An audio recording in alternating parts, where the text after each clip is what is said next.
샬롬, 기도원 김 목사의 동행입니다. 제가 한동안 녹화를 하지 못했었습니다. 여러 가지 이유가 있었지만 다 변명이고 하나님 앞에 제 사명을 제대로 감당치 못한 거 회개하는 심령으로 오늘 다시 이 자리에 섰습니다. 여러분들에게도 죄송합니다. 제가 약속을 지키지 못했어요. 오늘 다시 시작하는 이 시간에 하나님의 성령이 저를 도와주실 것을 믿고 감사를 드립니다. 오늘 우리가 알아보고자 하는 것 십자가입니다. 십자가는 예수께서 지신 십자가가 있고 우리가 져야 될 십자가가 있습니다. 아무든지 나를 따라오려거든 자기를 부인하고 자기 십자가를 지고 나를 따르지 않는 자는 내게 합당치 아니하리라. 예수님이 하신 말씀입니다. 먼저 오늘은 우리 자신이 져야 되는 우리 십자가에 대해서 잠시 생각해 봅니다. 우리가 삶 속에서 지는 십자가 두 가지 큰 십자가가 있습니다. 그중 먼저 가족관계의 십자가에 대해서 알아봅니다. 가족관계는 피로 맺어진 관계라서 마음에 들지 않는다고 해서 돌아설 수도 없고 끊어버릴 수도 없는 천륜입니다. 그러므로 우리가 이 세상을 살아가면서 죽는 순간까지 어쩔 수 없이 연결되어져 있는 관계입니다. 그 중에 가장 밀접한 관계, 남편과 아내, 부부 관계를 알아봅니다. 부부는 사랑의 관계로서 맺어졌지만 살아가면서 우리에게 서로 십자가가 됩니다. 도저히 이해할 수 없는 그 아내나 남편의 그 어떤 모습들, 그래서 그것이 우리를 찌르고 괴롭게 하고 그리고 번민하게 합니다. 그런데 내게도 그런 모습이 있다는 것입니다. 나만 상대방으로 인해서 아내나 남편으로 인해서 괴로운 것이 아니고 아내나 남편 역시 나의 여러 가지 성숙하지 못한 성화되지 못한 인간의 타락한 모습으로 인해서 상처들로 인해서 상대방 역시 괴로워하고 십자가가 되고 있다는 것입니다. 물론 어느 한 편이 더 큰 십자가가 될 수가 있겠지요. 그것은 믿음의 분량으로 하나님이 정하신 그 관계입니다. 받아들여야 되는 것입니다. 내가 더 큰 십자가를 지고 있는가? 그렇다면 그것은 하나님이 우리에게 더 큰 믿음을 주신 것이고 그만한 책임을 지고 그 상대방을 받아들여야 된다는 의미입니다. 그래서 오랜 시간 그 상대방 아내나 남편이 나를 괴롭게 합니다. 그러나 여러분 기억하셔요. 그 괴로움이 마침내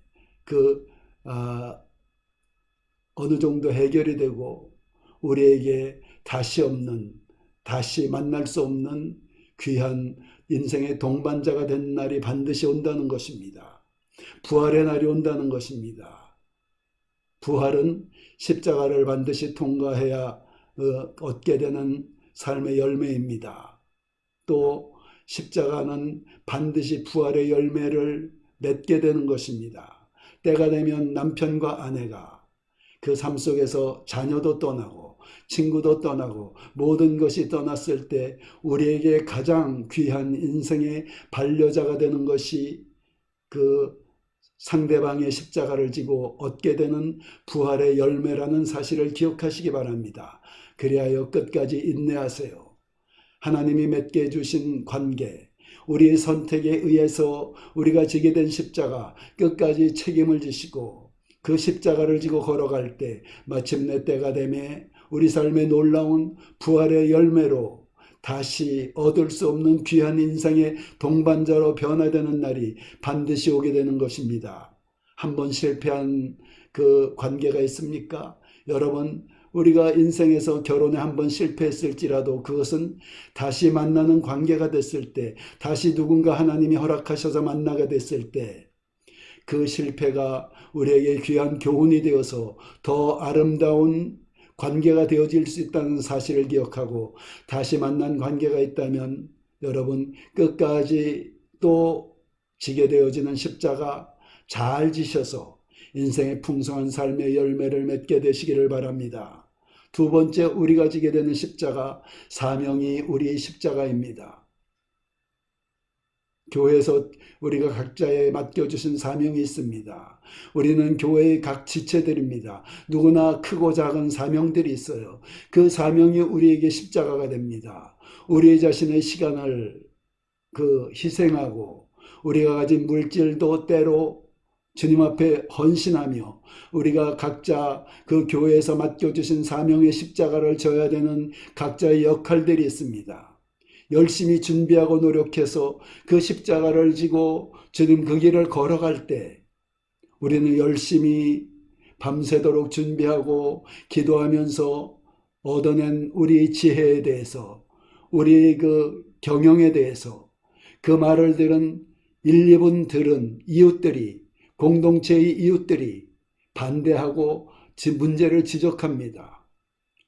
받아들일 만한 견해라면은 또 괜찮겠는데, 전혀 문제가 되지 않는, 오히려 갈등의 요인이 되고 그리고 방해가 되는 그런 말들을 함부로 하는 사람들이 있습니다.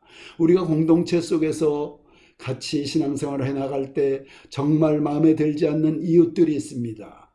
그러나 그 모든 십자가가 되어지는 상황들을 우리가 극복하고 받아들이고 그 십자가를 지고 우리가 공동체 안에서, 교회 안에서 각자의 사명을 감당해 나가야 됩니다. 그리할 때 우리 각자에게 주신 그 교회 안에서의 사명을 통한 공동체의 부활의 열매가 맺어집니다. 하늘나라가 확장되어집니다. 우리 공동체를 통한, 우리 교회를 통한 하나님의 뜻이 이루어지게 되는 것입니다. 그것은 우리가 사명의 십자가를 져야만 열매가 맺어지는 일입니다. 우리가 그 십자가를 피하고 관계에서 갈등 때문에 우리의 시간이 너무나 많이 할애가 되므로, 우리의 물질적 부담이 너무나 크므로 우리가 십자가를 지지 아니한다면 우리는 주님을 따르는 제자라고 할 수가 없고, 우리가 속한 공동체, 우리가 속한 교회, 우리가 속한 그 교회의 어떤 남전도회나 여전도회, 아니면 성가대, 아니면 교사, 그 사명 공동체 안에서의 부활의 열매를 기대할 수가 없습니다. 그러므로 여러분, 우리는 우리에게 주어진 인생의 십자가를 지고 주님이 걸어가신 길을 따라 나가야만이 주님의 참된 제자가 되는 것입니다. 우리가 관계의 십자가를 지고 주님이 걸어가신 길을 따라 나가고, 또 공동체, 교회의 사명을 지고 주님이 주신 그 십자가의 길을 걸어나갈 때 우리 삶의 때가 이름의 열매를 맺게 됩니다. 부활의 열매가 나타납니다. 그 부활의 열매는 하늘에서 우리의 상급이 될 것이며, 이 땅에서 우리의 큰 간증이 될 것이며, 또 그 십자가를 져나가는 과정을 통해서 우리가 다듬어지고 깨어지고, 그래서 예수 그리스도의 형상을 닮은 하나님의 사람들이 되어져 가는 것입니다. 그러므로 우리는 오늘도 주님이 우리에게 주신 십자가를 지고 주님과 함께 동행하여 주님의 참된 제자가 되시기를 예수 그리스도 이름으로 축원합니다.